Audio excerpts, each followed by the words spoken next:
Bonjour, I am Sandrine. Together, we will learn about the infinite quantum and galactic realms so we can embody more of our multidimensionality and accelerate our ascension. Hello, my friend. My name is Sandrine. I am a Trance channel, the founder of Fractal Alchemy 5D Quantum University, Ascension and Mission Mentor. I am so excited to meet you and see you today, as I would love to share with you a beautiful magical story about the creation of the moon and the purpose of the moon. As I have had a lot of people asking during trance channeling session what the moon is, because there is a lot of stories out there about what the moon could be and why it could have been created. And I hope that this is going to meet your trust in your heart into the connection that we have this with very advanced sacred being that is the moon. Because at the moment we are entering a new golden age of miracles, the new earth, the ascension, and it is the journey to returning to our divine self and to the sacred. And sacredness is present everywhere if we only aligned our own heart to see it, to feel it, to hear it, and to perceive it with all our senses. It is very easy for us to start tapping into lower frequency narratives coming sometimes from our own fears or anxiety, and also sometimes from people who start channeling from the same realms of frequency because they don't have access to a higher level of information. Then they start tapping into lower realms of information where all sacredness is removed, making us believe that we are doomed and that everything that we cherish and that we feel in our heart is actually a lie and non-existent. So I would love for you to always go back to your own sovereignty when you receive any kind of information. And I say this about my own transmission and about anyone else out there transmission. I don't say that people lie or invent things or necessarily a low vibe. No, I think that everybody always has a purpose, and you coming in certain coming into the awareness of certain information that is shared at time is only there to allow you to be able to bring this information into your field and to allow yourself to see how it makes you feel. If the information you receive makes you feel sad and stressed and anxious and really misaligned, basically, then probably this information is not of the highest for you. If on the opposite, you find yourself meeting information that makes you feel happy, connected, joyful, residing in more trust and love and soul alignment and sovereignty, then it means that, yay, basically it's a fuck yeah for your soul, and that information is going to land beautifully in your field. So simply listen to what I share here. Allow yourself to receive this story from your heart's intelligence. Your heart is the portal of your soul. So we don't need to understand anything that I'm going to share intellectually, because actually it's pretty much all there, I can tell you. And a lot of things that I actually teach in my university and all my programs is advanced quantum teachings. It is oracles, it is predictions, it is advanced teachings and wisdom that come from my own soul and also from the ascended masters and the high council that I co-create with, as well as many star races. So it is advanced, and many of my students have learned that as soon as they start receiving from me through this free content that I share on YouTube, on Spotify, Apple Podcast, on Instagram, and you name it. Like, I'm out there. I also have an awesome account on Pinterest, by the way, if you didn't know that. Anyway, when people start receiving from me, a lot of the time they share that it makes them feel more anchored into their sovereignty. And even though they don't understand what I share all the time, it makes them feel very good, and they vibrate with that, and it makes them feel bigger and more anchored into trust, and therefore then they can start receiving more of the advanced content that I share, because it means that they allow their soul, knowing their heart desire, to receive the information, and this information penetrates the heart and simply recodes all our systems according to our own ability to receive the high frequency information. So simply take a few breaths now and drop into your heart.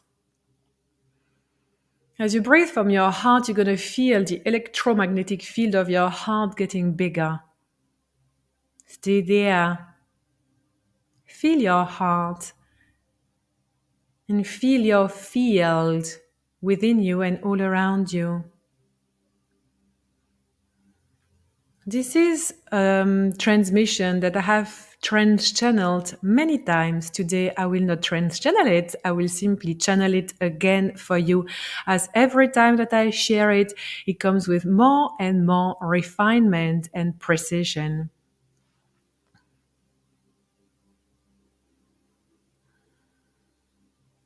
From within the womb of the eternal consciousness of all things reside all creation. Within this high vibrational intelligent womb reside all algorithm of life that the one wishes to experience as a return to the self, to know the self. This is how galaxies come to be created, from the desire of the one to know himself or herself, to know the self. And therefore, there is the divine penetration of masculine will, this tension of blossoming from the desire of the divine feminine womb of nothing to create life in a certain spectrum of frequencies to be able to experiment with life. So there was once this powerful will coming to its own understanding of the desire of the heart of all things and nothing to experiment itself in this existing galaxy. And therefore, it created a penetrating force coming from this black womb of nothing into the nothingness. And this created a huge vortex like a galactic center. It's the galactic center, the solar center of our galaxy, which is also a black hole, the return to nothing, where our galaxy is actually projected. It's like the umbilical cord, if you like. So from the womb of nothing, the womb of the eternal consciousness, came to existence this galaxy. And to start with, it's literally like a penetration of very, very potent force. It's a huge force field coming.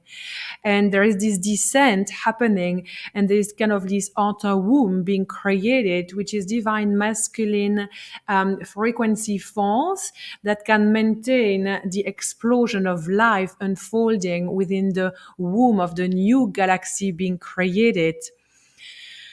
In there came, it's like the Big Bang that we could call it, like scientists call it. And so basically, from the womb of nothing, there was this kind of like tunnel or vortex or umbilical cord, if you prefer, that was projected from this womb of nothing, so life could exist in this current reality. And life forms started coming. There was a lot of different algorithm coming to life. And there was the 3D algorithm of physicality as we know it, physical planets. So the planets, round planets, are actually very advanced masters, very advanced beings that have had countless of incarnation in other galaxies that we cannot even trace any longer, because they come far beyond the creation of this current galaxy. And all of these very advanced frequency residing in the womb of nothing had this desire to be able to start creating life themselves together as a collective. It is very much like a human collective. That's a star planets collective. And this very high consciousness collective started emerging here into this galaxy, and they came into this like a 3D like a collusion of matter. Like the matter was all over the place. Matter was just because it was not stabilized yet. The algorithm of stabilization of our current galaxy took eons to stabilize. And how did it stabilize? It's because with this very advanced being that chose to be embodied in consciousness in physical planets came dragons. And dragons' purpose are to stabilize elements. And they do that with the wingspan by flying in sort of specific way to be able to using the force field and the electromagnetic field that is so potent there. They recharge themselves and they basically dragons, they come in chaos and they create order following the inner guidance that is directed by ether. I was there and I see it. And I was there on the dragon, Ether, Halina Ether, from the land of the Ether. And Ether came and started with the intelligence of the womb of nothing, started creating more and more stabilization of the elements with the dragons. And all of the dragons were flying everywhere to start organizing universe and more and smaller collective within this gigantic galaxy that we know, or that we know more or less about, right? And so first, there were certain star systems being organized. Arcturus was one of the first one to stabilize. Arcturus star system is very, very old, very ancient. This is why Arcturians are some of the most ascended star beings that currently exist within our galaxy. Earth is or was until very recently the new kid on the block.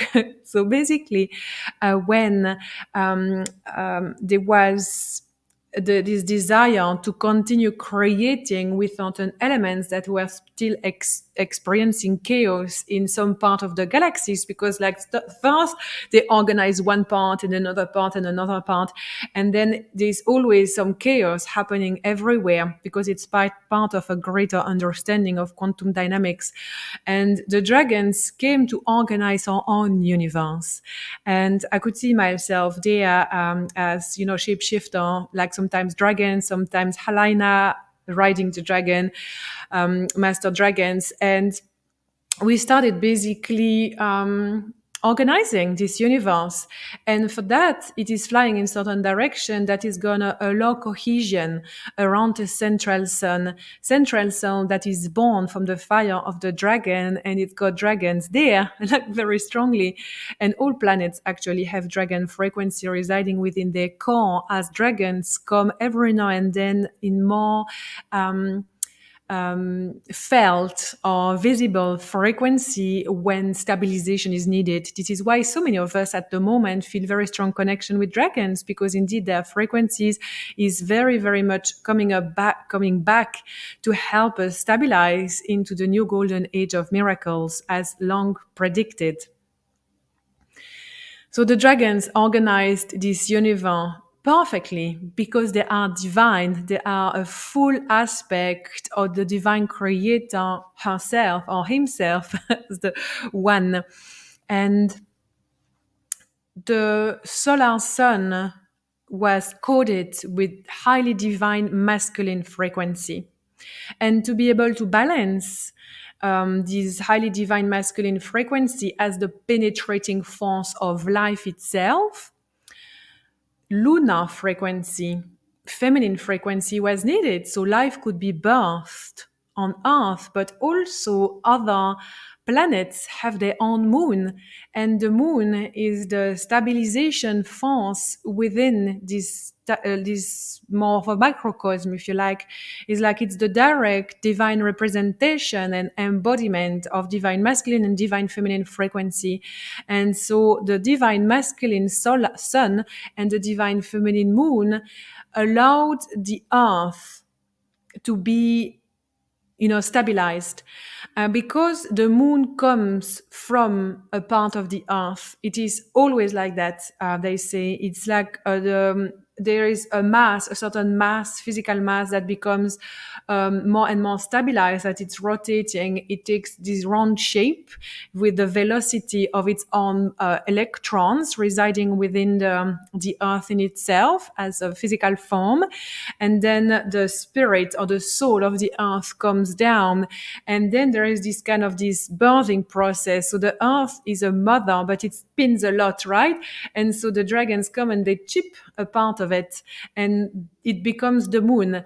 And the moon starts also rotating at a certain degree of velocity. So it takes this round shape, and also a soul come into the moon.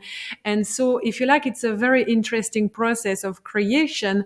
As the moon is the feminine frequency, the Earth has more feminine frequency as birther of life, but would not be able to bear life, to hold life, to sustain life, to create life if it was without the masculine divine frequency of the sun.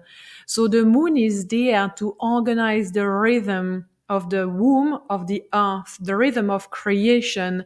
The moon is there to remind humans about their own sacredness, about their own polarities, about also this aspect of the father and the mother that give always a part of themselves for their children, which is like the earth gave a part of itself to be able to birth its own child, the moon, which represents its own pure divine feminine frequency. So it can be a little bit complex to understand, but it is a beautiful story. And so the moon is a very advanced being, a sacred being, and actually there is life there. It's just that from our 3D matrix system and the consciousness that most humans reside in at the moment, they cannot see it. And the moon has been desacralized over and over again. And the moon is fine with that, by the way. It knows it's part of its purpose to be desacralized. But during all civilizations, all golden age civilizations and ancient civilizations, and we have that in our genes all the way to our DNA, all the way to our atoms, all the way to our nuclei and electron. We have this knowledge. We know this already. Many of us are old souls that have walked on earth for many lifetimes, and we were in civilization that understood the rhythm of nature as entered, as created by both the moon and the sun and the earth, like it's Trinity consciousness. It's always Trinity consciousness, and we have that. We know that inside of ourselves. So it is important to be able to feel that. So one of the person that asked these questions say that like he had heard so many negative things about the moon, and actually he thought that they could be true because children and animals are so unsettled during the moon cycles, like it's hard for them to sleep and so on. And the same for us, we can feel it so strongly, right? So it's probably not positive because it's kind of like an external force that is directly affecting us, to which the Arcturians with a beautiful sense of humor and divine precise poking, they say, why is it negative? Why do you think it's actually negative that the children and the animals and also yourself are so affected by it? When maybe all that they want and that we want is to get out there in the elements all night long to revere the sacredness of the cycle unfolding. That this is why our nervous system is wired to feel it, because we are water. The moon influences our water. Because we are the sun influences our particles. Because we are light, plasma light, photon light influences our inner being. So why do we think it's negative to react like that? To which we laugh, of course, because it is simply because we have forgotten. In so many ancient civilizations, they had many ceremonies, and indeed the whole of community would gather for the whole night with the animals and the plants to celebrate the cycle of the earth. Because we live in a sacred place, because the earth is the most advanced being of the whole of creation, because she gives life that has many, many different forms. We have beautiful plants, like you can see in the background if you're on video. We have all sorts of animals. We have humans, and there are also many life forms that we don't perceive with our 3D eyes and consciousness at the moment, but that more of us start feeling as they are returning. They are returning, like the elf world, mermaids, the dragons, all of that are also present on Earth. The Earth is the birther of all reality. The Earth is the creatress of all reality.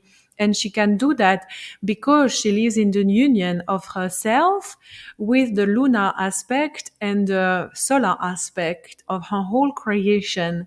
Creation in physicality always happens with co-creation.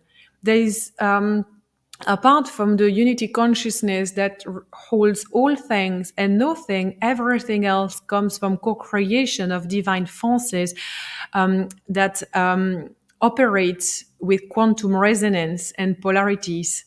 So everything is sacred. And now it is for us to remember that sacredness, because that sacredness that is outside there in nature, in the elements, in the moon, are the sacredness that is inside of ourselves.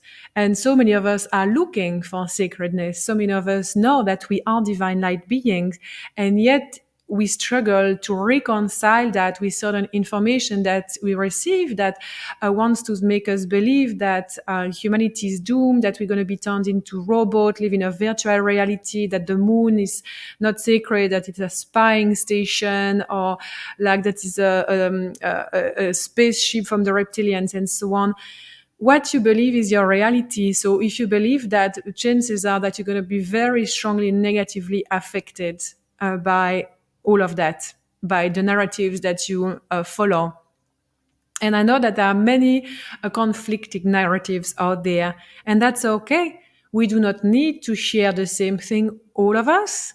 We each have a divine purpose for sharing what we share, and it is for you in your own sovereign inner guidance to follow the messages, the oracles that come and that share some wisdom coming from their own angle of connection with the whole that they are, of a very little that they are. They think they are the whole, but they only tap into lower fractal reflections of themselves that are all still anchored in pain, trauma, anger, frustration, and outdated timeline reality. Also, a lot of predictions that were done recently, meaning in the last couple of years, 10 years, 50 years, up to actually 300 years, are anchored into the Newtonian paradigm. Newtonian paradigm is anchored into separation, reductionism, and materialism. So when that comes into quantum resonance with the microcosm of these people that predict these very low vibe timelines, it creates this oracular prediction of low frequency. But when we look at predictions that have been shared far beyond that, predictions that were anchored into golden civilizations, and there are many, like the Maya, the White Buffalo tribe, like Mary Magdalene predictions, Mother Mary predictions, Isis and Hathor predictions of advanced souls that reside in very high level of divine communion with the self in their own sovereign higher frequencies. These predictions all say the same. They all share the same. And this is also the message that I share, which is a message of hope, a message of trust, and a message of joy, of remembering that now is the time that we all prepared for thousands and thousands of lifetimes. We prepared for the ascension of planet Earth as a star nation, civilization 1.0 coming to existence. The new Earth, the golden age of miracle, for the very first time in the whole of Earth life, humanity as a whole, as one race, is going to remember. And together we are going to pave the way that love has already placed. Love has already shown the way. We already there. We simply need to follow the way prepared by love, for the return of the self, through the self, for the self, to experiment a beautiful communion with all beings that are on earth, where all of us, each and every human, remember so they can use their own inner resources, intellect, heart intelligence, all gifts and talents, and energy and time and money to create, to sustain life, to promote life, to choose love as a guiding force for humanity. This is what we are going to experience. This is now happening as the great transition has started. These are the oracular predictions that flow through my own heart, that resonate with me. So if you like this oracular prediction, meaning that you can feel it, even though your mind doesn't have a freaking understanding on how it's going to happen, that's okay. We don't need to know. We just need to feel it and to every single day align to that by doing all that we know that we can do to stay aligned to our sovereign soul. This is why I share this message. This is a message of the return of secretness by remembering what the moon truly is, what an advanced being it is, what an advanced being we are, each and every one of us. I'm very, very excited to always share all of this with you. Remember that you can join me monthly during the new moon. I always share a trance channeling group session for the collective. These trance channeling group sessions are shared wisdom, activation, and cosmic surgery from the Arcturians. I go into deep trance state and I share we all share one template of the neo-human. These templates of the neo-human are shared and reactivate remembrance within yourself, all the way to your cells. So it's a multidimensional experience that indeed changes life. This is why we have more and more people joining these monthly trance channeling sessions. So I have one happening for the next new moon and also the following ones. And I would love to invite you to join me to remember sacredness. This is why more and more I will start sharing about all things sacred and re-enter the mysticism of our own heart that know who we truly are beyond time and space reality. So we can always hold to the highest timeline for ourselves and for humanity. Because we rise together always. We are one always. I send you so much love. I thank you so much for being there. Continue shining bright. Please give me back by commenting on this transmission, by liking it, share it with other people. I would absolutely love to receive back from you this way. I also have free content on my website. There is so much that I offer for free. I also offer one-on-one sessions, multidimensional sessions from starseed to past lives, and trance channeling sessions. I also have many online courses and the university and event. I have an amazing event coming in December, by the way. You will love that. It is a galactic connection accelerator where for 2 days we dive deep into the architecture of intuition to be able to reconnect more consciously with our high council. I would love to see you there. It's potent. These 2 days are just so life-changing and very exciting because we meet like-minded people on a similar journey. I'm very grateful for you. I send you a lot of love and I will see you next time. Bye. If you enjoyed this, you will love Fractal Alchemy 5D Quantum University. Please visit my website sandrines.com for more information.